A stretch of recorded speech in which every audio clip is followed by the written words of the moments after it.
The war for the Iron Throne has raged for centuries since the coming of Aegon and his dragons. Over that span, few great families have commanded as much wealth and power as the Tyrells of Highgarden. In a tumultuous and brutal world, the rise and fall of families and kingdoms is a common occurrence, but the Reach and its rulers have been a solid and unmoving rock, not to mention the breadbasket that supplies much of Westeros its food. The armies of Mace Tyrell number 100,000 men, one of the strongest standing armies in the world, and almost double the size of any other major house in Westeros. The words of their house are growing strong, and indeed they are, as a family of immense wealth and strength ruling vast, fertile lands. But in the Game of Thrones, death and ruin are always on one's doorstep. House Greyjoy of Pike might indeed be the harbingers of woe for the Reach, for the Ironborn do not sow, but take what they need through daring naval assaults and lightning-quick raids. Although the Iron Islands are the least populous and most devoid of natural resources in all of Westeros, their people's naval skill and ferocity in close-quarters combat are unmatched by any on the mainland. Growing up on a barren, desolate rock tends to harden one's strength and resolve, as weakness is often rewarded with a knife in the back or a headlong plunge onto the rocks off Pike. Yara Greyjoy is a reaver and self-proclaimed queen of the Ironborn, and she has set her sights on the wealthy Reach, where gold and glory await.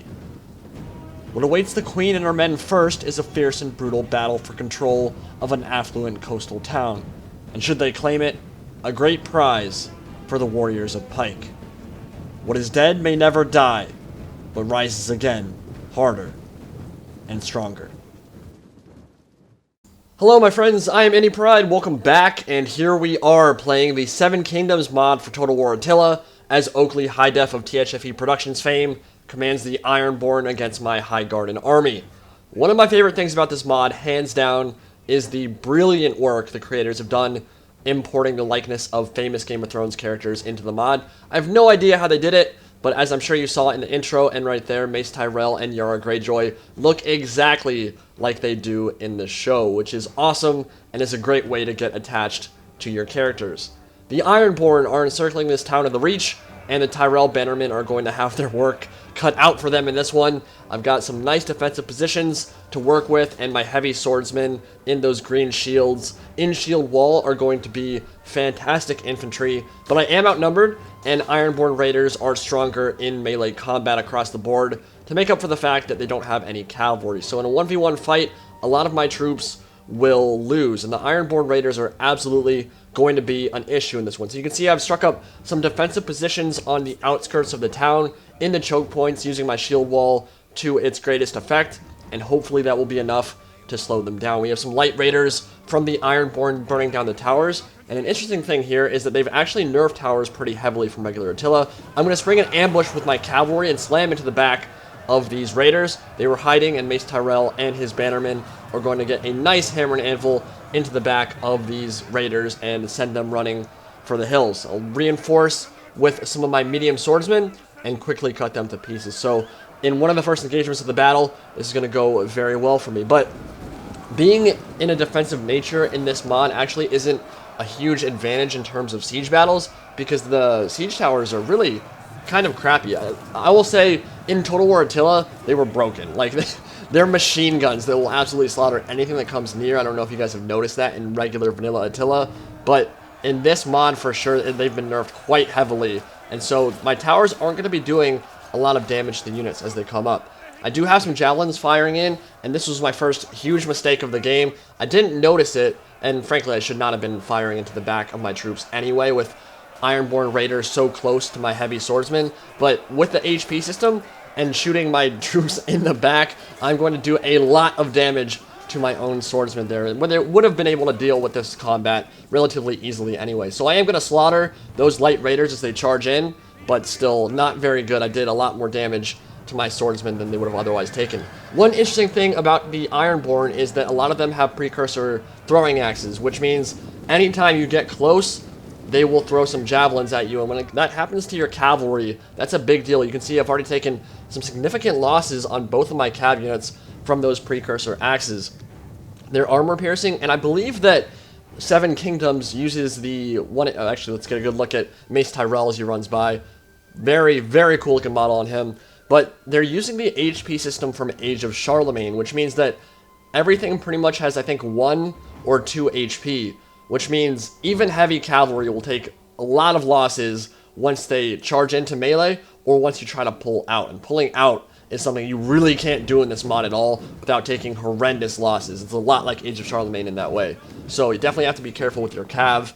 And over on this side, we've got Oakley flanking around, about to cross the bridge and completely encircle this town of the Reach. You can see a lot of my city is already burning from the men that tried to burn down that first siege tower. And then we can get a good look at the heavy raiders in the back, which have an awesome model. You can see the gold kraken on the black field, which is the sigil of House Greyjoy.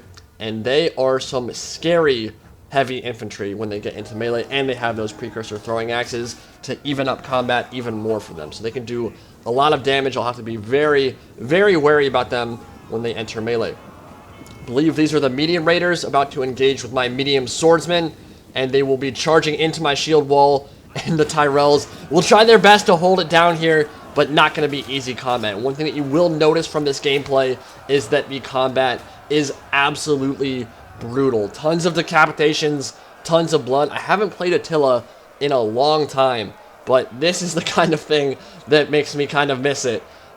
Certainly the Game of Thrones mod in and of itself is awesome, but the combat in Total War Attila is brutal. I think it's more brutal than anything in Warhammer. You just get more decapitations, you get more of those kill animations with single entity units. And some people don't like the dueling that goes on in Attila and Rome 2, but I do think that it has its own awesomeness to it. You know, like you'll see stuff like that, getting stabbed in the neck, and then you twist the sword and the head just comes off. That's awesome.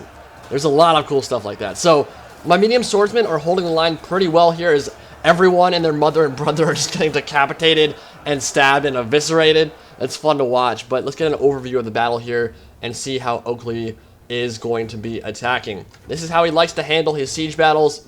He likes to take it very slow, send in stuff piecemeal, attack from many different angles, and probe defenses, see if he can get into the heart of my defense. And he should be able to with all of these troops coming from multiple angles. I don't have enough to defend against every angle he'll be attacking from. Certainly, this bridge combat is going to be a very difficult fight, so we'll focus on that once his raiders get a little bit closer.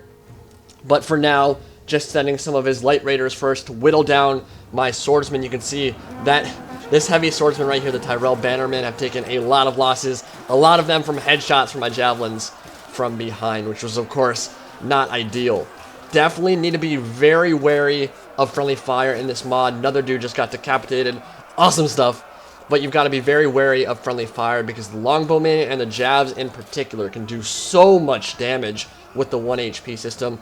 I honestly think the longbowmen and the archers in this mod might be a little bit OP, but they certainly can rip stuff up if you get into a flank, or even if you fire into the front against some heavily armored shield units. You can do a lot of damage with your skirmishers. So longbowmen will definitely be a very important part of my tactics in this battle. If I can get them firing in from above into the flank of some of these heavy raiders, they will be able to reap a terrible toll amongst the Ironborn and hopefully turn things in my favor. More throwing axes going off, and that's going to hit one of my swordsman units in the back. Look at the carnage there. That just slaughtered a bunch of them, and now that flanking attack from Oakley has worked very well and is starting to break down the right side of my defense. And once they do that, they might be able to push through to the capture point. So I'm going to try to throw all of my heavy combat units into melee and prevent him from getting there. And then over here we have more heavy raiders getting ready to engage. They should be able to beat my medium swordsmen very easily. Not very easily, but they'll certainly be able to win, especially after lowering their numbers a bit with those throwing axes. Not an ideal throw. The precursor jabs and throwing axes you typically want to hit a unit in the flank or in the rear. The shield block chance will block a lot of that damage. But here they come now. Big charge coming in, and we'll see if my medium swordsmen can hold. But they will certainly be at a disadvantage in this combat as the Ironborn Raiders try to cut a swath of destruction through them. and push through to the capture point with 2 more units in reserve. Oh my god, one of the ladies just got decapitated. No mercy whatsoever. The Ironborn are a bunch of dicks. Who does that? Who decapitates a lady in combat? That was mean. Okay, that was just a random peasant walking around and she got murdered. Alright. So, again, like I said, the longbowmen are finally going to be able to start making a big impact here as the raiders below start charging in. I'm going to be able to fire in from the flank, do a lot of damage, and that should be very fun to watch as those puffs of blood spew into the air as the arrows find their marks. So these Ironborn raiders will be charging into combat with my heavy swordsmen, which will not be an easy engagement for them, especially when they're getting torn to shreds from the flank, and now they're going to do exactly what you want. This is exactly what you want to see when you've got longbowmen, or really any kind of archer unit in a Total War game. When an enemy completely turns their back to you, this will be completely brutal. Heavy swordsmen should be able to hold the line very easily here, while the archers just pick them apart from behind, and all of that blood just shooting into the air. Beautiful shots. That entire unit is going to shatter very soon. Now, one of the things about this mod, another awesome feature that has totally and honestly completely renewed my faith in Total War Attila modding, is the fact that each faction has their own colors and banner over each unit. This was one of my biggest pet peeves with Total War Attila in general, was that your units always had a yellow unit type icon over their head, and the enemy always had a red unit type icon over theirs, no matter what faction they are. Which meant that when you're zoomed out, which is all the time when you're playing, of course, every faction looks exactly the same from above. It was my biggest fear for the Rise of Mordor mod as well, that it was going to look exactly like Total War Attila from above, instead of having a Gondor or Erebor faction icon. And it sounds like a really minor thing, but I think it's actually very important. Because when you think about it, we'd just be looking at a stupid yellow and red square instead of realizing, oh, we're playing a Lord of the Rings mod. It really helps with immersion, I think. So I'm really glad the creators figured out a way to give each faction their own colors and banner. Makes me very happy, really adds a lot of flavor to the mod. And yeah, it does sound like a super minor thing to gripe about, but for me it is a really big deal. Helps with immersion a lot. And I'm really glad they figured it out. So hopefully Rise of Mordor and some of the other big mods that are coming out at some point, hell, we have no idea when they're coming out, will be incorporating that as well. It really adds a lot of immersion. Get another good look at Mace Tyrell, that goofy looking motherlicka. He's every time I see him in the show, I just laugh. And of course, that's the entire point of the character. He's supposed to be kind of a joke, but he's certainly one of the most powerful men in Westeros, with the largest, as I said, largest standing army of all the houses in the Seven Kingdoms. So, definitely a big deal, even though he's certainly kind of a joke in the show. And right now, the vice is tightening on the reach. Oakley's done a really good job of applying pressure on both flanks. In the center, my men are going to hold strong. They have 2 heavy swordsman units and shield wall. They should be able to hold that choke point very easily. But over here at the bridge, these medium swordsmen are going to have a very tough time. They did manage to win that first round of combat, actually, because they were in shield wall, which gives them a bonus versus infantry, which is a really big deal. But against this next round of combat, they're going to have a really tough time. And Oakley has more reinforcements over on this side than I do to help reinforce them. So if I can't hold it over here or on the right flank of my army, then pretty much everything's going to collapse in on the center and maybe start getting rear charges off and surround me. So I have to figure out some way to win on the flank and relieve pressure on one of these sides, or I'm going to get completely surrounded in the center and cut to pieces. I do have some reserves in the central plaza. We'll get a good look at the gardens of High Garden. I guess this isn't technically High Garden, but it is a city or town of the Reach. It is beautiful looking, and of course there aren't actually any custom settlements in the mod yet. I'm hoping that gets added at some point, but honestly I think the aesthetic of Attila does match relatively well with the bleak world of Game of Thrones. And this is not the bleakest of maps, of course. It's actually a pretty beautiful one, and of course the Reach is known for being a vast and fertile land. But it's going to be looking a lot less fertile when the Ironborn burn down the city and salt the earth if we can't defend it. So things are starting to get a little bit scary for us. We've got some archers on the other side firing in, and I am shooting with my longbowmen above the buildings. It seems like firing above buildings or up into the air is the exact same kind of thing that it is in Medieval 2, where you really lose a lot of the power from your skirmishing when you have to fire up. When you can fire directly into a unit, it just seems like archers do a lot more damage, so I should probably just stop firing at that unit, which is in loose formation, kind of a light raider anyway, not very expensive. Still have Mace Tyrell and his heavy cavalry bannermen in the back, applying some pressure there, but honestly, it's a little bit rough here because I don't have a lot of good targets to go for. I can't charge directly into the front of a heavy raider unit. That will not go well for you. You really need to use your cavalry in a support role in this mod. It's not like it was in Total War Attila, where they can just charge any unit in the game and completely destroy them. You really have to be a lot more cautious. And the lower levels of my defense are definitely starting to crumble. I need to get my cav in to do something, maybe hammer and anvil, but they're so far away at the moment, and still looking to apply some pressure on Yara Greyjoy and her bannermen, that they might not be taking too much combat, doing too much combat in the actual central part of this city. So we'll see if I decide to commit them anytime soon. Rear charge coming off, and somehow, I don't know, I think I might have been focusing on the bridge combat, but they're actually going to get a rear charge off and tackle some of my heavy swordsmen to the ground. It won't do a ridiculous amount of damage there. I am getting that bonus from the shield wall. As soon as they turn around, they'll start doing relatively well. But Oakley is going to use that opportunity to charge in with his light raiders, and I will countercharge with my own medium swordsmen. Tyrell Bannermen will do their best to win this combat here, and they should be able to beat light raiders relatively easily. God, the combat is just so brutal. Look at all that blood. With that 1 HP system, everything dies so quickly, and you're just seeing so many decapitations. We'll see how that combat goes, but Oakley has pushed through over here, and he is applying pressure on so many different flanks and really doing quite a good job in his attack. I think the bridge is about to fall relatively soon as well. Get a good look at the Red Wine fleet, or the one ship, I guess it's not much of a fleet,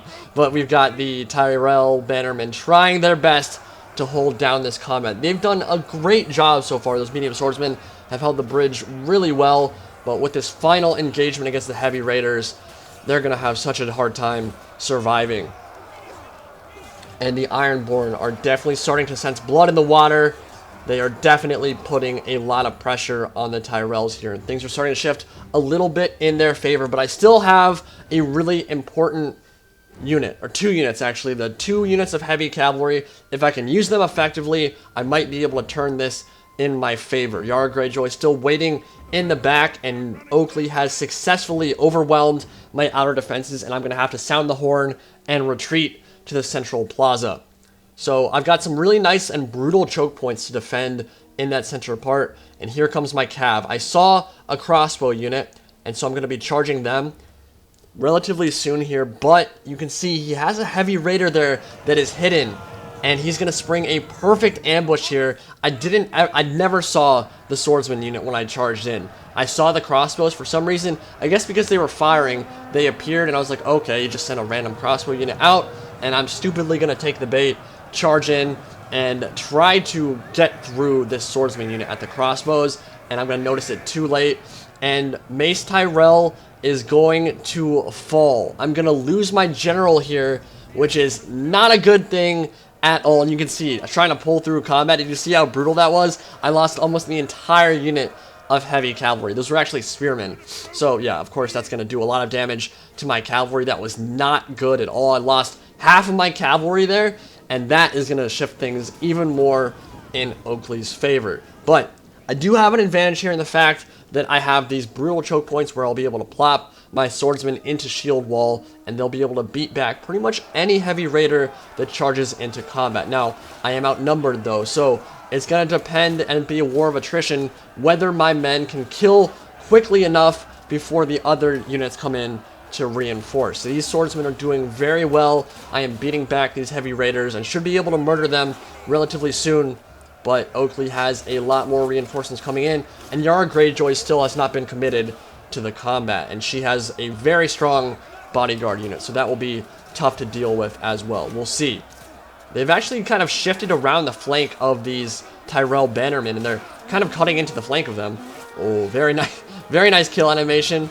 And I'm going to reinforce with my medium spearmen and should be able to wrap that up. Don't think Oakley wants to commit over here anymore. That's just a very scary engagement running uphill into a very powerful shield wall. Again, that bonus versus infantry when you're in shield wall can make such a big impact when you're fighting.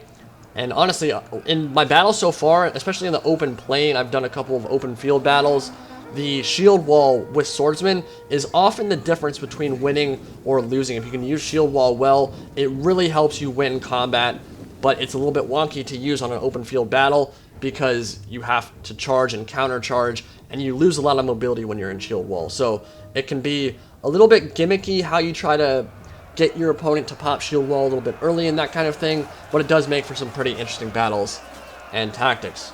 Greyjoy heavy spear raiders into combat now, and I have not been super impressed with the spearmen in this mod. They seem to lose to lower tier swordsmen, and you'll see here, these are the heavy spear raiders against just, I think, my light swordsmen, and my light swordsmen are actually going to do quite well. I don't think they have shield wall, but you can see they're actually doing very well in combat. Lots of neck stabs, lots of dead Greyjoy spearmen, and things are going okay for me in this combat. Wasn't really expecting that. Kind of expected heavy spearmen to be able to push through relatively easily. Of course, the Total War theme of having spearmen be worse against infantry and better against cavalry makes sense from a gameplay perspective, but spearmen in general seem to be quite crap. Oh, that was a really cool kill animation. Seem to be kind of crappy in 1v1 combat in this mod in particular. I do have to commend the mod team on the unit models in this game. They look amazing, especially the Mace Tyrell heavy swordsman and some of the cav units. And I mean, honestly, all the bannermen in general, when you look at the Lannisters, when you look at the Boltons, when you look at all the famous families that you guys recognize from the books and from the show, it really has been replicated very faithfully, and it's a lot of fun to see them just fight it out in combat, because you don't get a lot of large-scale battles in the show, but you can certainly get a lot of them in Total War Attila mods, or just a Total War game in general. So always awesome to be able to see Game of Thrones get brought to life in this manner. That was a really weird thing. My heavy swordsman kind of went into shield wall and shifted through. They pulled all the way through those heavy raiders, and I should be able to get a rear charge into them, which might be able to shift things in my favor, because he doesn't have a lot of heavy raiders left. If I can get them off the field, might be able to win. And I do have some cav coming in to reinforce. I have my medium spearmen in square formation just to try to get some better melee defense and better defensive position. I will be charging into these raiders. Nice charge coming in, and I gotta pull out very quickly and hopefully not take too many losses, because they're a very depleted general unit. Of course, I already lost Mace Tyrell, not really known for being a great commander or battlefield combatant, but he definitely, and that's definitely why he went down so quickly. But with a nice rear charge coming in here, I might be able to shatter these heavy raiders, and if that happens, things could shift. I would say Oakley has an advantage at this point in the battle. When you look at the balance bar, he's definitely winning, but those kind of hammer and anvils, especially in an Attila game, although it's a lot more like Charlemagne than it is like Attila, definitely has a chance to turn combat in my favor. But my spearmen are getting cut to pieces. They were not expected to be able to survive very long there, and they are getting slaughtered. So things are starting to look a little bit dire here. Can I pull something out of the hat to turn this back into my favor? It's gonna be pretty tough at this point in the game. I think Game of Thrones in general is, before this mod came out, I was always a little bit skeptical of whether it would be a good setting for a Total War game. We're gonna get to see Yara Greyjoy go to work here, because I think Game of Thrones is more about the political machinations and the behind the scenes thing than it is about the massive battles. But I will say, what I've played of this mod so far, I've really enjoyed. The combat is very visceral, very exciting, and seeing all these units come to life is awesome. Like I said, I think that it does need a little bit more variation. I'd love to see the Unsullied or the Dothraki or some of those other factions that add a little bit more flavor to the mod and would just have a different style of combat than the great houses of Westeros, because there isn't a lot of variation between how a Tyrell army or Lannister army will fight. But certainly with the Dothraki, with the Unsullied, that would be a very different style of combat. I think that added a lot to the mod. But again, like what I've played so far is awesome, and the unit details for each of these factions is great. So combat has shifted dramatically in Oakley's favor at this point. Probably not going to be able to pull this one out at this point. Very few troops left. I have my heavy swordsmen wading into combat. I think that's my last heavy unit of infantry. And with those spear raiders starting to surround them, Yara Greyjoy doing a bunch of work in combat as well. You saw her get some nice decapitations and kill animations. Will be able to surround my heavy swordsmen, cut them to pieces, and the Ironborn will be able to salt the Reach and take the gold and the women and the plunder that they desire. Which is unfortunate, but the Reach is a very big and powerful place, so losing one army, maybe not going to be the biggest deal. It's a very small contingent of what their entire army is made out of. Losing Mace Tyrell, who really cares? He's kind of a bumpkin is probably a good word to describe him here. So I think Oakley did a really good job in this game. I like that style of combat a lot. I know that it's weird. He doesn't play like a lot of other players, but I think that his tactics can sometimes work really well, especially in a siege battle where you kind of probe defenses and attack from many different angles simultaneously. It definitely did a good job overwhelming me in this one. Made some mistakes, obviously, with my cavalry. I don't think I used particularly well. They got a decent amount of kills, but I really didn't use them. Oh my god, Yara Greyjoy, that was awesome. But I don't think I used my cavalry incredibly well, but I do think that and I also should not have used my javelins to just destroy my own heavy swordsmen. That was a really bad use of my units. But overall, I think Oakley played very well in that one. And if you guys enjoyed this kind of Game of Thrones 7 Kingdoms Total War style of battle, I will definitely consider doing more of it. I think it's a really fun mod. Definitely recommend it if you haven't tried it already. Hope you guys enjoyed the game. Look at the stats right here. And I guess Indie Pride signing out for now. I'll see y'all later.